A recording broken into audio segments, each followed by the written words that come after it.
a few weeks since Lee gave grand rounds. But Lee comes to us by way of West Virginia, so whenever I talk to Lee, my southern accent comes back again. But I think he's understandable. He's worked with us in pediatric cardiology for many years, originally being involved in the cath lab, still one of our major echo readers. But the thing that has been near and dear to Lee's heart really has been informatics or computer distribution of information systems. I think for Lee, this really started out with looking at emergency medical care and getting information on patients with special needs to emergency room physicians and referring doctors. And that's led him down the path where he currently is. One of the interesting things in today's presentation, I think, is going to be how well Lee handles computer systems. So Lee, hopefully this will go off without a hitch. So thanks a lot.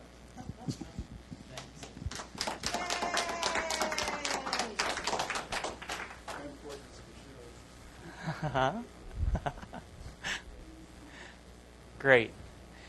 It's wonderful to be here amongst friends. Thanks, everybody. So we're going to talk about informatic applications in pediatrics and pediatric cardiology. I have no financial relationships except to Boston University, who gets any discretionary money whatsoever that we come up with. And we have a junior now. And so at any rate, we're going to try to talk about ped cardiology informatics. Telemedicine is a big part of that. M-Health is the upcoming thing, including personal health records and EMRs. And then we'll talk a little bit about big data, and that's a buzzword. You want to sound like you know what you're talking about. Informatics say, well, wait till big data. And so at any rate, here we go. Our learning objectives will be to get a little bit of an understanding of the breadth of health informatics in pediatrics and in cardiology, and to become familiar with changes in medicine that are going to be proposed to allow meaningful use of electronic health records. And if you're not thinking about that, you will be. And then we'll try to become aware of the changing paradigm in clinical investigation. And so at any rate, Eric Topol is an adult cardiologist at the Brigham, has written a very interesting book called The Creative Destruction of Medicine. And he said the sense that a great inflection from a time in medicine that shunned digital thinking to one that will be dependent on it is imminent, and it derives from unprecedented changes that have already taken place in virtually every other walk of life. So think about that. Everything you do practically outside of medicine, we're very computer savvy, and if we're not, our kids are doing it for us. When I buy a new phone, I buy my son one too, and I have him show me. And so our healthcare system is broken and it desperately needs change. Now that's Eric Topol's bite on things. And so at any rate, I think to think about where we have come from is also always good. And I'm going to show you a little clip from a favorite movie of mine. This is called Something the Lord Made. This is a movie about the Blaylock shunt. And so that's Vivian Thomas. That's supposed to be Blaylock. Of course, the sound's not coming up, but we're not doing bad. But at any rate, the idea is that these guys revolutionized medicine, and specifically pediatric cardiology, in the 30s. And we think very much we're heading to another revolutionary change, actually. And I'm going to close that out. And so, at any rate, the interesting thing is the data explosion. From the dawn of civilization to 2003, there were 5 exabytes of data. And an exabyte is 10 to the 18. And we have to keep inventing new prefixes. And so that's 1 billion gigabytes. And today, 5 exabytes are being created every other day. And most of this turns out to be medical images. There is a huge amount of data being generated in medical images, and it's all Chuck's fault. When he makes a 3D rendering of the heart and great arteries, it just creates a huge amount of data.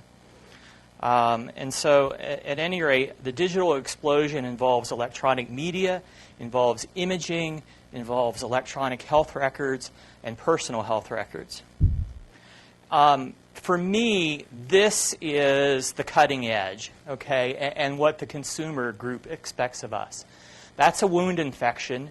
This was emailed to me, actually texted to me on my phone 10 days ago. The mother said, "Is this a problem?" Okay, this is a problem. We admitted him. We put him on antibiotics. It opened up on its own. We didn't have to open it for him. But at any rate, we saved an incredible amount of time and angst because this mother was savvy enough to just text me a picture of it and said, "What do you think?" And this is modern medicine, and being able to respond to that is what the consumers expect of us, the patients. Don't call them customers if you're ever around Ed Kaplan. But at any rate, this is the expectation of us nowadays, is to be able to respond to this kind of input from our patients. And so objectives for our Heart Center informatics focus would be communication. We want to optimize it. We need to be able to manage data, analyze data, and we want to use informatics for care innovation. And so our communications can be synchronous, and that's just the telephone, video conferencing, instant messaging, Dick Tracy watches. I think it's, we need them now. And we need to be able to network them. We shouldn't have to say, well, we're going to have the ER conference in 18.7 seconds. It's just, I'll get on the phone, be done with it.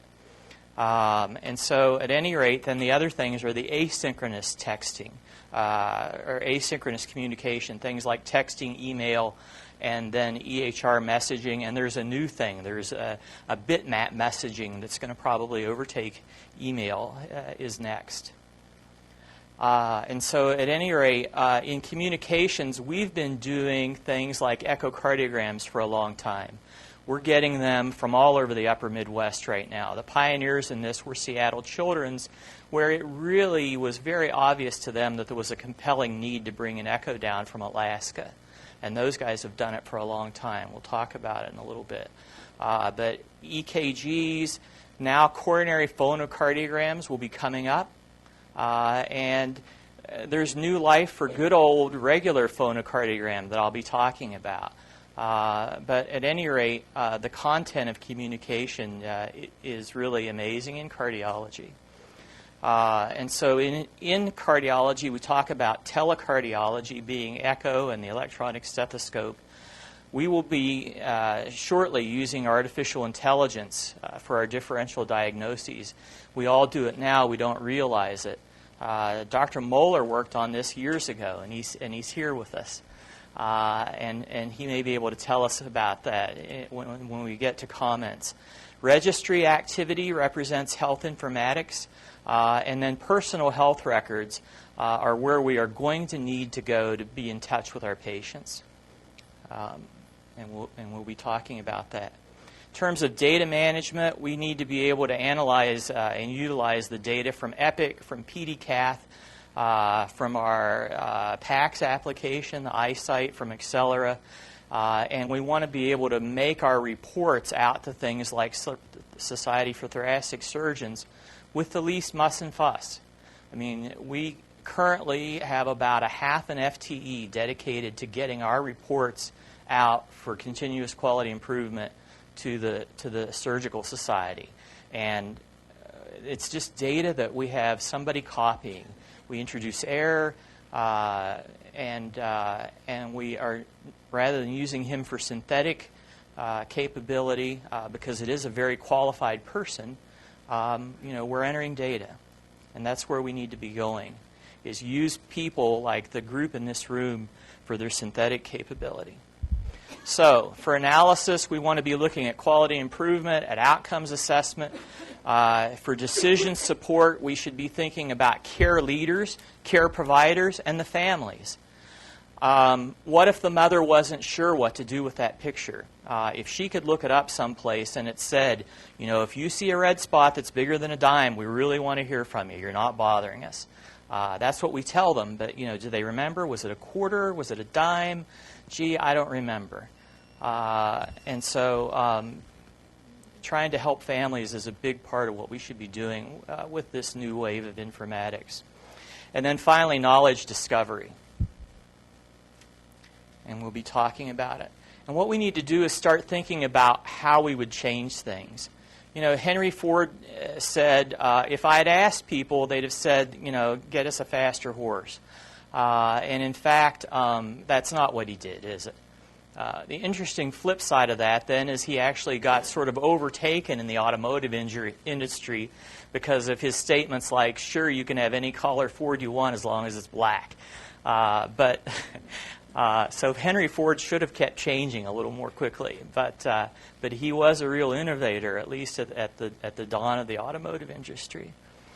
In terms of care innovation, though, telecardiology, decision support, we're going to be able to find drug interactions that we can't notice just by looking as we are doing the electronic records. I read a fascinating paper a couple months ago about how somebody was finding that cimetidine was actually helping a lung cancer.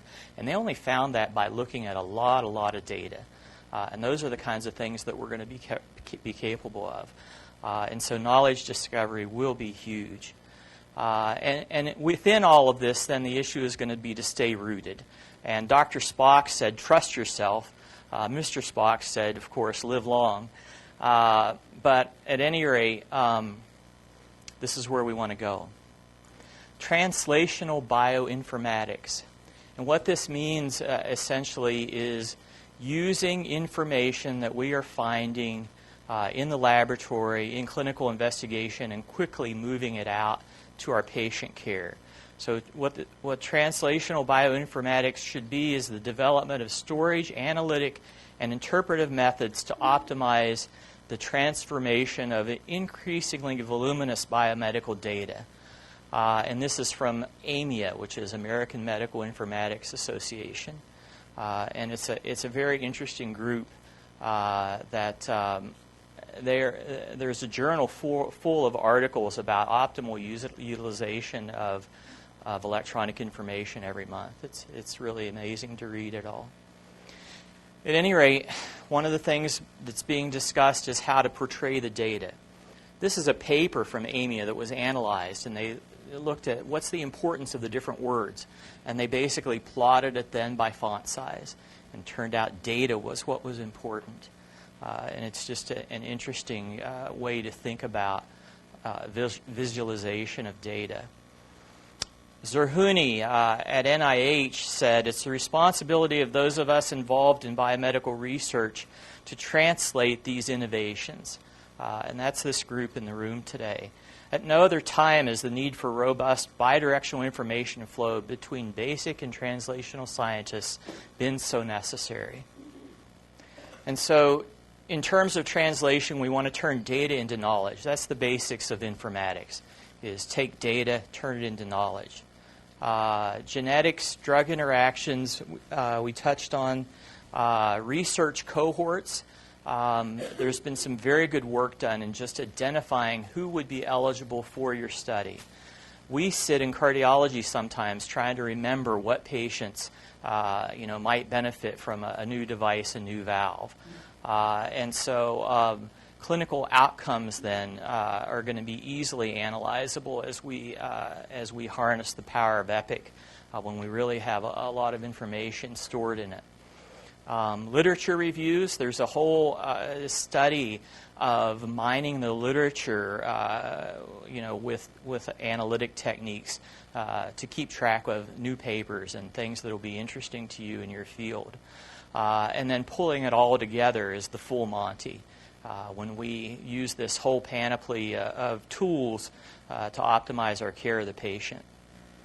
So I want to start in some specifics by talking about computerized physician order entry. This Van Ross produced a very nice meta-analysis. There were about a dozen papers that they finally came up with that had to do with pediatric informatics specifically. And so of 122 publications, 12 of them mentioned and analyzed data from children. And at any rate, what they found then, if you can see here, they looked at errors, they looked at adverse drug events, and they looked at mortality. Interestingly enough, they did not show a change in mortality, but the composite actually was significantly improved. So there was a change in the risk ratio for the overall grouping of all those three types of events of 0.8. Okay? One of the things was there was a paper, a very important paper by Hahn from Pittsburgh Children's in that group that actually kind of threw it off. Hahn showed increased mortality at Pittsburgh Children's when they introduced their EMR. And I think a lot of us actually kind of are throwing that paper out now. No one else has seen that again. We think they had training issues. They may have had a little bit of an issue with their cohort. But at any rate, one of the important things about institution of an EMR is to train adequately and not to train 3 months in advance and expect people to be ready to use it flawlessly. And so it's important that very close attention is paid to that. Okay, telemedicine. Something near and dear to me. Marcin, who's in California, looked at 130 telemedicine consults for children with special health care needs. Parents were incredibly satisfied. Parents were staying out in community hospitals, in their clinics, and getting to talk with their subspecialists. The subspecialists, all but 2 of the rural providers, their satisfaction was good or very good, but the subspecialists really liked it. And they liked staying at their office and being able to communicate with these parents. The other group where it's been studied carefully then is to look at congenital heart disease in neonates.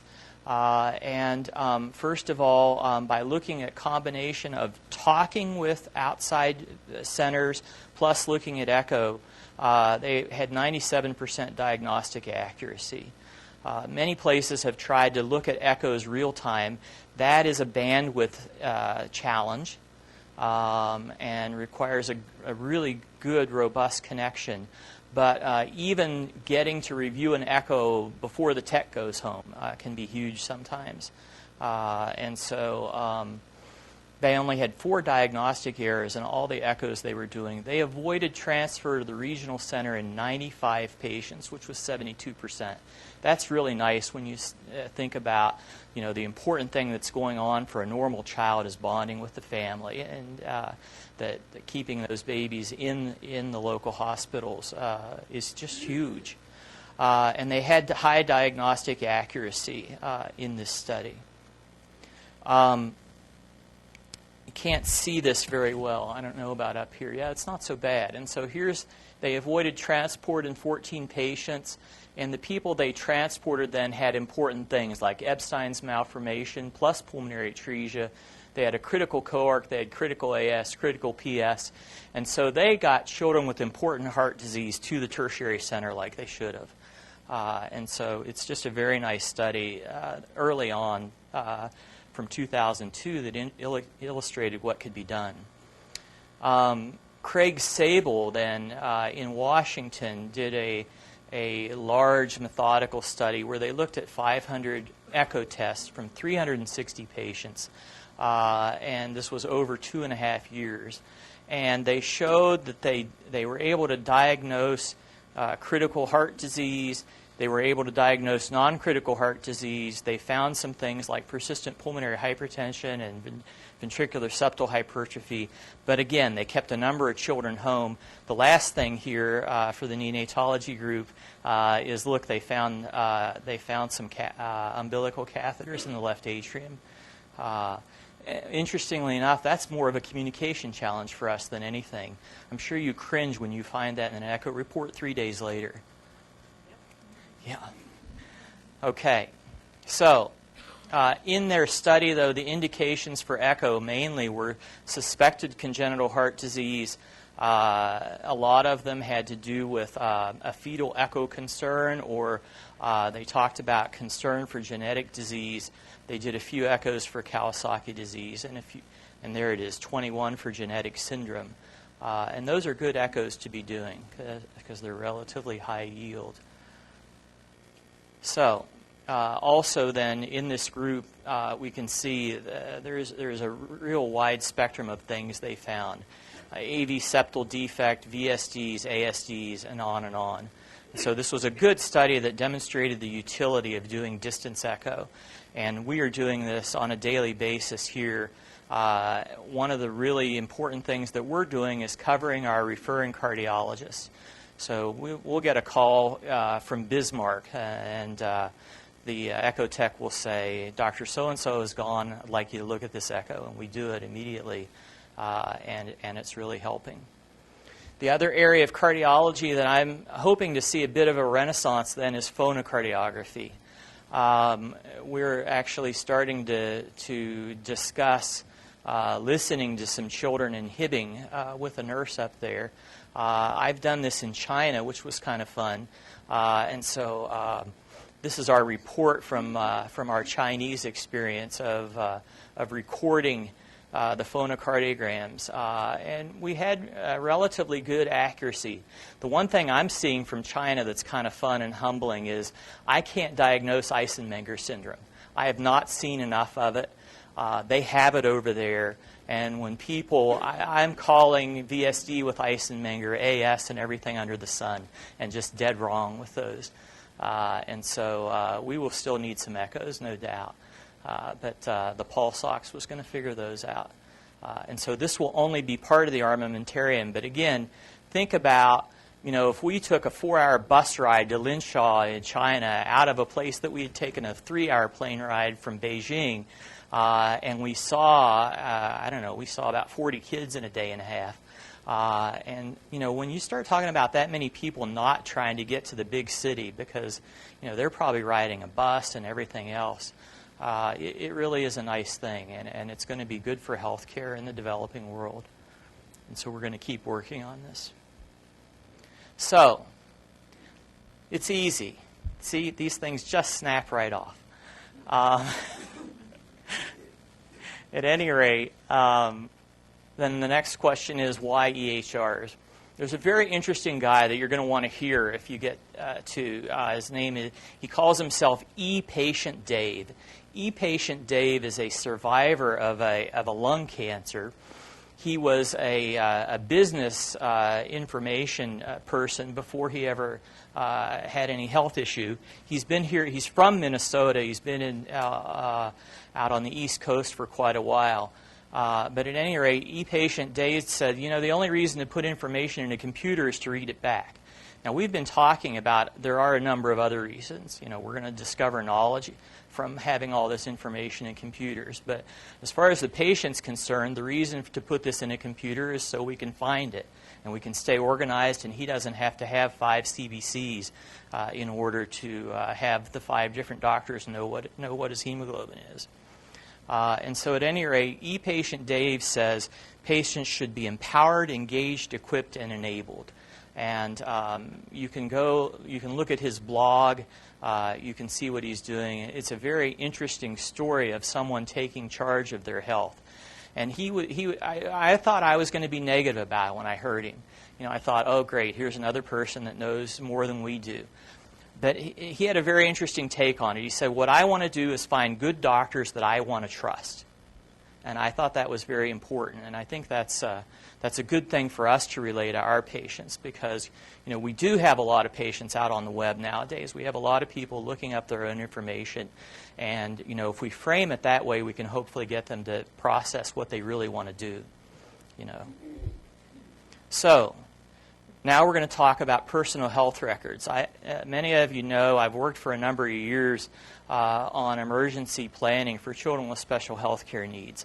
The program called Emergency Information Form from the American Academy of Pediatrics was started when Dr. Furnival and I were on the emergency committee for the academy. And because it was actually somewhat close to cardiology, I volunteered to get interested. And so at any rate, there are this group of data elements. This was first brought out in a paper, in a policy statement in Pediatrics in 1999. Lauren Yamamoto from Honolulu updated the policy in 2010. But the idea is that you produce a summary of what you expect for the child and what kind of problems you expect their unique emergency to, or their unique health history to actually present. And so at any rate, here's what an emergency information form looks like. At this point, the committee has also produced an electronic form that is designed to be incorporated into an EMR. I know that there's one outpatient EMR called NextGen, another company called Purkinje that have actually incorporated the EIF into their EMRs. But here in Minnesota, we've taken a different approach that we'll talk about in a little bit. And so the principles for the academy were that health records are increasingly comprehensive and difficult to quickly review. There are always concerns about HIPAA. You'll have someone babbling to you about the least amount of data that they can disclose, and I'm sure probably every subspecialist has had the experience of asking the second and third time, I really have to have fill in the blank, and the people don't want to send it to you. You know, this is a daily headache sometimes. But at any rate, having a concise summary for a child can be huge. And especially if you don't know that person, it can even be life-saving. And so the minimum necessary standard can interfere. The other thing is, in the event of a disaster, records can either be unavailable or destroyed. But we've had some developments in a dozen years now. The EIF has really been underused. The biggest problem for us as specialists and for pediatricians has been getting someone to fill the forms out. For the family, the problems are keep track of the password, remember what the site is, dealing with doctors at an outlying hospital that have never heard of the program, and a number of things like that. There is a time sink for somebody to maintain it. The immunizations keep changing. We actually spent a lot of money programming all that. And we've had to add the disaster focus. But an electronic EIF, as we are going to present here, has been easily updatable. It's flexible and expandable, and it facilitates quality improvement and integration with EHRs. It is disaster vulnerable, but you know, that is actually something that can be dealt with. The program now is called myeif.org. We started out with MEMSIS, which was Minnesota and then Midwest Emergency Medical Services for Children Information System. But we had some marketers with money that Sue Berry brought to the table, actually, with the genetics people, who said that we weren't telling what we were doing. And so that's how we got to myeif. And at any rate, the initial use case involved 170 children, and that was reported in the Maternal Child Health Journal. This is what the front page of the website looks like currently. Along with a standard login, there's also emergency access. We used to call that break the glass, and came to find out that the Hmong community really doesn't like that terminology. It has a very negative connotation for them. Being good family-centered people, we changed it. And so at any rate, we also have in here, right here, there's a self-registration that's in use now. I haven't signed anybody up in about a year and a half on paper. I have all the families are just going in and registering themselves. So at any rate, myeif.org is a web-based communication tool. It involves the patient and family, their medical home, their specialists, and can involve emergency services. And we've had a few instances where people will call it up. You know, a lot of the ambulances now are running with a laptop on board. They're doing their charting on a laptop, and it's becoming more and more feasible for them to pull up an emergency summary like this. So this is what the page looks like, and it is designed to look just like the AAP form. If you use the form exactly, you're supposed to put the logos on it. It was American College of Emergency Physicians also. At any rate, as you go through it, each time you go to a spot, what I'm not showing you is that you make the area active, and then you can update and fill in. That little star right there means that was filled in by an administrator. At the bottom of the form, it shows you that you can identify where the data came from. A lot of times, there's been discussion over the years of people worrying about families filling out the forms. And so from this, you can figure out if a healthcare provider or a family or someone in the site administration has filled it out. And that, we need to patent that probably. At any rate, we've had 281 children involved. We've used the site for 19,000 minutes as of a couple of years ago. Average is about 17.9 minutes, and some people access it a lot. We've had 25 registrations online now, so we've been pleased about that part. In the initial study, the EIF was used 13 times in emergencies, and subsequently, in just looking through emergency records, it looks like there had been another 14. And I haven't done that exercise basically since I started grad school, but it's time to look again. And so in that initial grouping of children with heart disease, we enrolled half the children, and we came up with a survey that was validated with a pilot group and then resulted in two scales called a comfort improvement scale and then the performance scale. And at any rate, there's a significant change in the study but not control families that were exposed to the website for at least a year. And so one of the nurses that was involved was getting her master's at the time, said that this represents normalization, meaning families getting used to the idea that things are getting back to normal, that it was part of their coping. Same as we've found that giving a CPR class for a family with heart disease helps them normalize, helps them feel like they have some control of the situation again, and that having an EIF, feeling like you have solid information can help a family feel like they're regaining control of the situation. And so the preparedness scale also showed significant improvement. So our initial experience then with the website was that we could show feasibility and utility of it. We had a lot of site access. We had a number of people take the tour, which I'll show you in a minute. And we concluded that it was possible to do it. We've actually been running the website for about 10 years. We are finally really seeing the majority of the public catch up. Initially, a number of people were nervous about it. There have been some interesting surveys. For instance, there was actually a Harris poll that said that families were willing to trust their healthcare provider for a personal health record, but not Google and Microsoft. And so we always thought that was to our advantage. At any rate, we felt like we could get a vision for an optimal way to handle emergencies and disasters.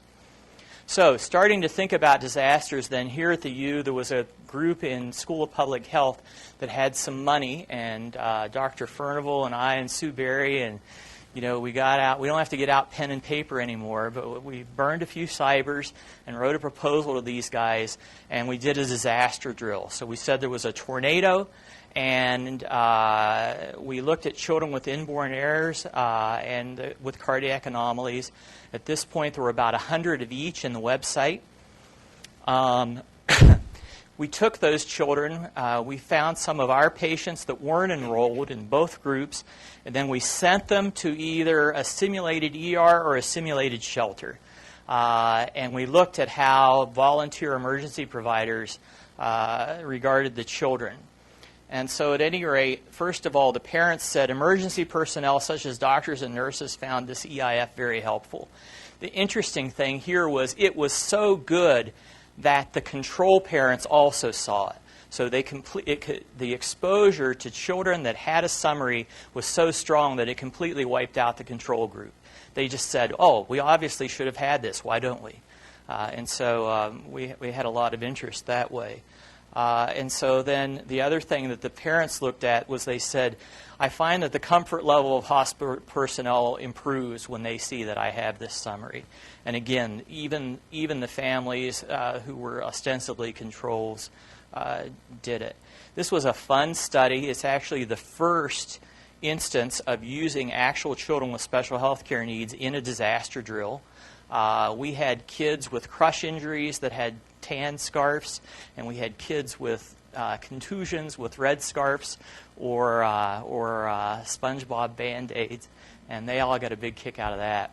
But at any rate, that study has been presented at AAP and is about to finally go in for consideration.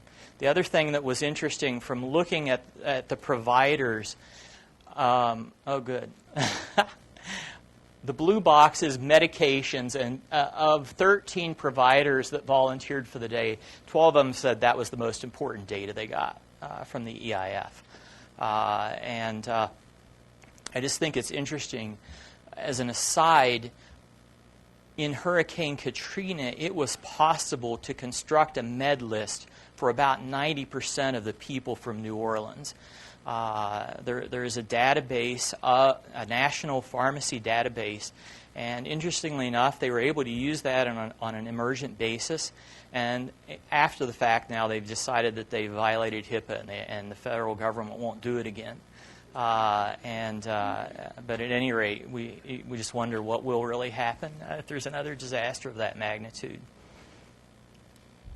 So now you've got him.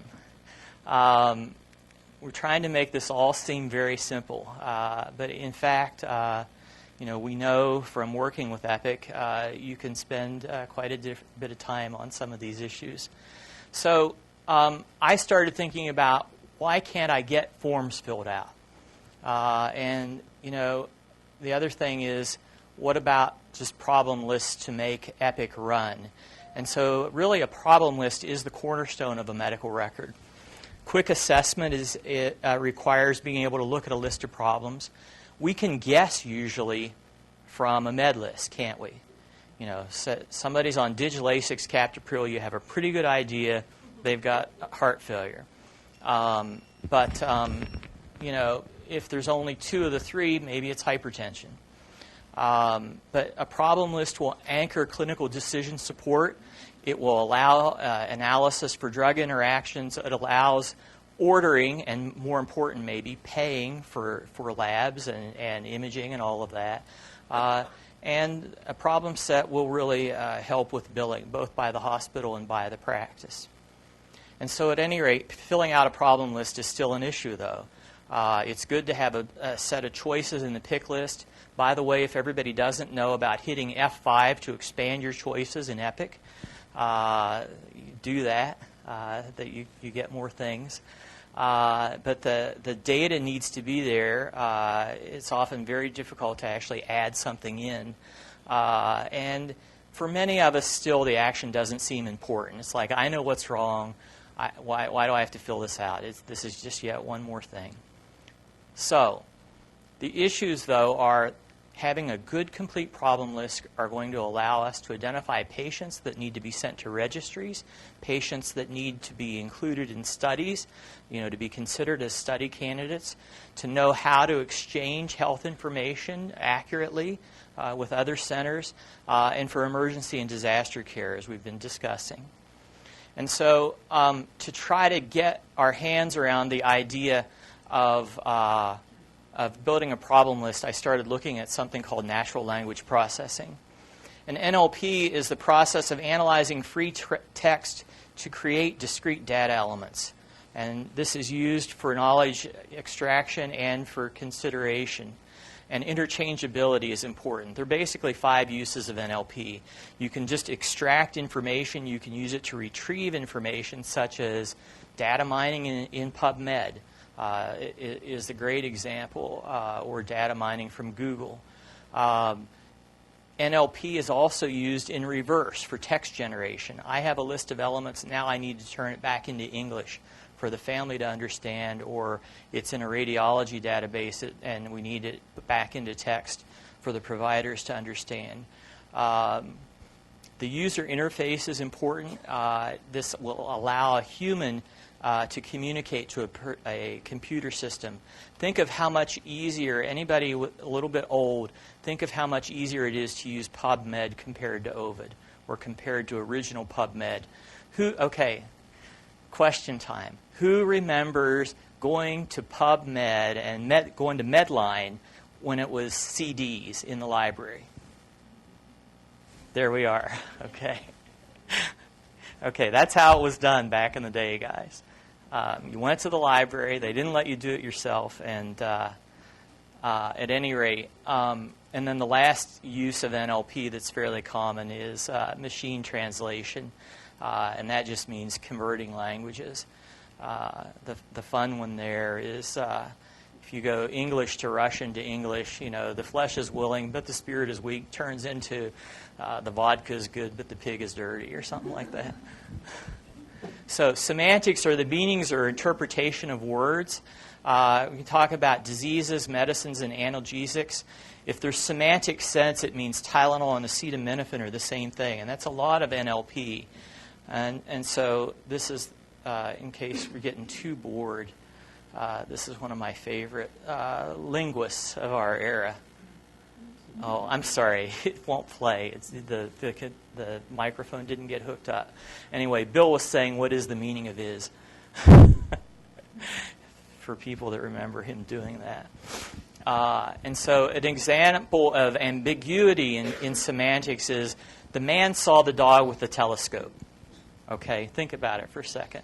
Who heads the telescope? I don't know. In medicine, the issue would be discharge from the hospital versus discharge from the eye. And so disambiguation is actually done usually with evaluation of probabilities, and that's the big focus of natural language processing. But clinical language has a whole set of problems of finding sensitivity, specificity, and accuracy. And there's implicit information. We write notes that say things like K better. Oxygen up. So what do those things mean? And so you have to build some intelligence into a tool that's going to analyze those kinds of notes. So natural language processing is different from data mining. We're not just shaking a set of words. In fact, the idea is in a stepwise analysis, you assign parts of speech to words so that you can construct meaning that you give to those words. NLP has been used. One of my mentors, or colleague, Genevieve Melton, is in Department of Surgery here, and when she was in training, she used NLP to find adverse events in hospitalizations. It's been used at Stanford, especially with something called a Stanford parser, to improve analysis of radiology reports. Someone named Maestra has used it to populate problem list in cardiovascular domain. That was adults. And then Pakimov is someone here at U of M that also has been mentoring me that is using NLP to find patients for a heart failure trial. And so these are some of the ways it's been used. This is a mouthful. Probabilistic context-free grammar basically means you parse the words and assign the parts of speech, and you forget about the meaning of the words. And that's the first step to analyzing a sentence. It does introduce ambiguity, and so people have ended up looking at lexicons or glossaries, essentially. In the work that we did here, we looked at 2 glossaries, the Pediatric Cardiac Care Consortium and Dr. Moeller-Duct. But this was Dr. Moller's database. And then the International Pediatric and Congenital Cardiac Code is actually what is used by Society of Thoracic Surgeons. And so when you lexicalize the context-free analysis, then you bring the meaning back in so that you can figure out what's going on. So this all, Gail. So I'm sorry. I think that what this is all great and wonderful, but to me, Yes. what you're talking about is the fact that people need to keep problem lists up to date. that the medical education, I apologize, medical education, this is going around everything because doctors refuse to work out of problem lists. And I'll tell you that I can mention any of you who know John Anderson, who's a pediatrician at Hennepin, who trained in this program. He is the quintessential problem list guru in my mind. So if the kid has a swallowing problem, it says dysphagia. And if there's an x-ray that was done, he puts the result of the x-ray under dysphagia. And if they saw a speech pathologist, he puts that under dysphagia. If they had a wheezing, so every single problem contains the critical information, so nobody has to go look for it with all of these fancy schmancy things that are really cool, but are really just trying to get around the fact that the doctors are being lazy about documentation. So I'm done. Agreed. And the only thing, and so this should become obsolete for problem list work. For anything, for any kind of documentation, writing a diagnosis, keeping track of and the real, I mean, it all should be in there. The real exciting thing is then when we talk about Dr. Kohelis, who has 100,000 patients' op reports that haven't been analyzed and they didn't keep problem lists, that we're going to be able to look at with this kind of thinking, that we can bring all the old data up to date. And it is going to be really exciting for that. Anyway, Gail's getting bored. We're going to try to keep up here. All this is the idea of the brain power behind it. So a hidden Markov model just says there are conditional probabilities, and that finding a single probability that you add together turns out to not be adequate. And the hidden part just says you only look at the answer. You don't look at the process. And so at any rate, here's just another example of someone who did problem list NLP. We tried to test the hypothesis that NLP could be used to find principal diagnosis in pediatric cardiac notes. We looked at notes for 100 patients from our group. We used something called Biomedicus that I'll explain in a second. We used discharge summaries from children from 04 to 06. And it was the people who were admitted to or were referred to our STS database for our QA outcome group. At any rate, we had IRB approval to use these discharge summaries. We had to do hand retrieval. Puya right there, Mr. Hamadi, MS3, is the master of copy and paste, and then analyzed a lot of the data once we had the NLP analysis. Yet another issue that we need to work on. We still had to do it all by hand. Now, hopefully that's going to get better as Fairview and AHC continue to iron out things for the CTSA. At any rate, the NLP software here at the U is called Biomedicus. It actually uses a combination of that hidden Markov model plus some other different data mining techniques, so it's really a hybrid. But the bottom line is it does a stepwise analysis of the stuff. We have a paper that's in review right now for the AMIA meeting, American Medical Informatics Association, and the interesting thing, first of all, we found, most of you I'm sure have heard of SNOMED and know about ICD 91011. The combination of all those standard things is called UMLS. It's Unified Medical Lexicon System. UMLS basically was not up to the task of pediatric cardiology. We had very few of our terms that mapped out, and we had to move on. The big blue bar, the very first blue bar, is the number of complete non-matches. So that's all the fails of trying to find pediatric cardiac diagnoses. And so at any rate, we used this thing called a Stanford parser. Here's an example of a sentence that the machine went through and said, this is the important sentence. They have corrected transposition of the great arteries, post-BSD repair, da-da-da-da-da. And it said there are 17 important words in there, and that tells you that this is a sentence that you want to look at. And so you can, if you had this output and you're trying to write the report for STS, you could look at that one sentence instead of weeding through the whole discharge summary.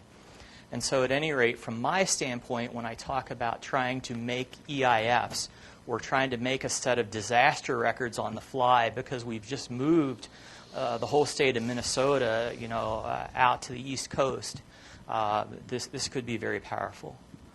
And so here's a second patient, then, an example. We found the primary diagnosis, even though they misspelled it, detransposition. And then for the third patient, here's an example of somebody that was admitted for non-cardiac reasons, and we just blew it. And so overall, what we found was 88% accuracy using Dr. Moeller's database, but only 76% accuracy with the STS glossary, which is something we're still investigating. I've just run the STS shortlist, and I only got to 78%. And we've added, a set of acronyms, and we can only get 78%. And that's where the investigation is right now. But at any rate, for those 88 patients, we basically had 12 misses. Of those, they had identified the hospitalization diagnosis in 8 rather than the primary cardiac diagnosis. So it really did a fairly reasonable job. And so to conclude what we thought from the study, number one, of course, for academic things, there is no previous literature of NLP for pediatric cardiac diagnoses. In fact, there's not any use of NLP in pediatrics so far. It's all heart failure, diabetes, adult stuff. The UMLS was really not helpful. We could find 88% sensitivity, and we were able to generate a problem list that would be helpful to someone trying to meet their CMS goal for meaningful use. And so to summarize NLP, it's useful to convert textual information to computer analyzable data. The algorithms depend on linguistic evaluation, and the big issue is it remains highly siloed. That is, the programming that we've done for peds cardiology is probably not going to work for neonatal. And it doesn't work for adult diabetes. And so that will continue to be a problem. And so just to finish out, classical applications such as tele-echocardiography still flourish in peds cardiology. Data acquisition, analysis, and synthesis will be coming to the forefront with EHRs. As Gail said, what's going to make it work is when people start really making good records. Consumer engagement will be an important part of market share preservation for all of us. We may as well accept that and begin embracing it. And meaningful use of EHR will be facilitated by good informatics practices. There's a number of people that have been involved. The people in the upper right corner in red are Image Trend, or the programmers and hosts for my website. Christy Bentler has done a huge job, entered many, many, many patients from the genetics service. And I can't say enough about the kind of mentor Dr. Moeller has been over the years. I mean, he helped me get several of these grants just by reading them for me. At any rate, I can't say enough about what he's done over the years. And then at any rate, current mentors in informatics, Sergei Pakimov and Genevieve Melton-Mayo, have been spectacular. So thank you so much. We're right to the wire. Be glad to answer any questions. Great. Thanks a lot, Lee. Maybe I can ask you just a really quick question. Obviously everybody would like to have discrete data. One of the difficulties, is garbage in, garbage out, and who puts the data in, but something of a little more concern to me is the actual implementation of it. So if I walk up on the ward and as the division director and wander into the ICU, I find the PAs sitting in front of their computers, putting their notes into Epic. Then I walk into the patient's room and I find the nurse stuck on Epic, charting what's happened with the patient. And then I wander into a back room and find a resident who's stuck on Epic trying to put the information in. And we're getting all this nice discrete data in for somebody to mine, but nobody's in there with the patient. And it seems to me this is an implementation problem with the ability to get information into the system easily, and a major waste of time for all of these people in getting the information in. Do you have a solution for that? Is that a natural language thing? You have to reform CMS. I think it's not so much that it's a problem of any specific EMR, but it's a problem of the idea that we're all scrambling to get paid. The fact when we quadruple enter things, all 5 different providers. You remember once upon a time, all we wrote was agree with resident. And unfortunately, I think that's a big part of it. Yeah. Gail, I know you don't need a microphone, but here. So, well, and actually, I have to respectfully disagree with you. I think that the rub here is that Epic, Cerner, all of these EMR companies are privately held companies. And I know that Kevin Larson, who's formerly from Hennepin County Medical Center, is now the head of Meaningful Use for our lovely government. That is really working on making sure that these companies are designing the software and the hardware to really help facilitate better patient care. But I think that there are issues in terms of having privately held companies be able to do whatever they want to do, where we have some influence, but ultimately no power to do decision making. Because quite frankly, there's no reason on God's green earth why a monitor cannot download data into a computer cell. There's no reason why a nurse has to write down a respiratory rate, a heart rate that's coming from a monitor. Now, I think that Dr. Bass's point about actually checking the patient and seeing if the actual respiratory rate matches the monitor respiratory rate and things like that, but there's a lot of documentation that we are forced to do that could be integrated that just hasn't been done because it's not important to them.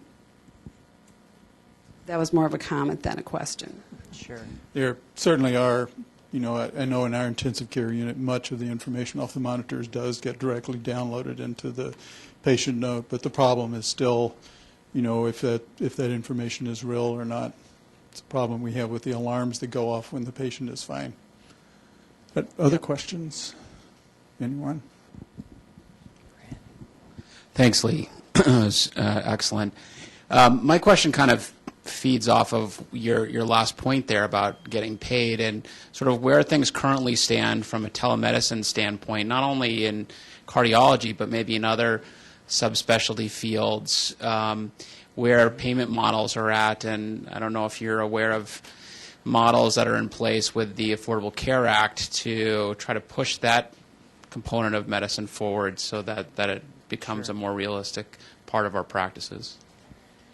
So I'm not certain if we got it recorded. So the question has to do with whether we will have what I would call billing reform also, along with improving the care. And I've been reading a lot about meaningful use this past semester, and I really haven't seen it touched on, to be honest.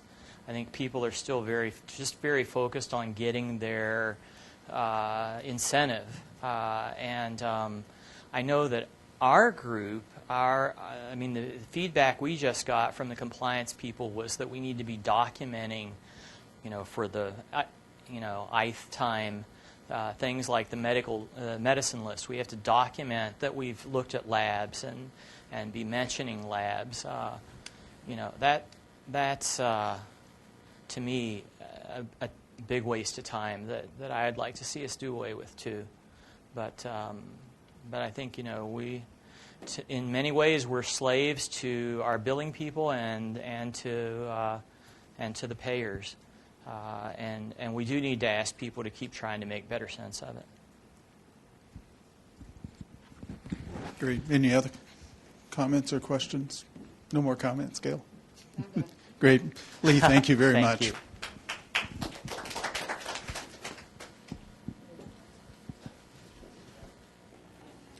Yeah, thanks. Yeah, I think, part of the problem